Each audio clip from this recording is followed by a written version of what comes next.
ஒரு ஏழை விவசாயி தினமும் பெருமாள் கோவிலுக்கு வந்து ஒரு கைப்பிடி அரிசி மட்டும் வைத்து வணங்கினான். கிராமத்தார் அவனை கேலி செய்தனர். இவ்வளவு சிறிது அரிசியால் என்ன பயன்? ஒரு நாள் கோவிலில் பெரும் பஞ்சம் ஏற்பட்டது.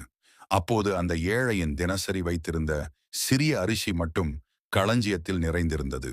அதை அனைவருக்கும் பகிர்ந்து கிராமம் பசியிலிருந்து தப்பியது. அனைவரும் உணர்ந்தனர். பெருமாளுக்காக உண்மையான மனத்தோடு தரப்படும் சிறிய அர்ப்பணிப்பே பெரும் பலன் தரும். பக்தியில் அளவு முக்கியமல்ல, மனதின் சுத்தம்தான் கடவுளை கவரும்.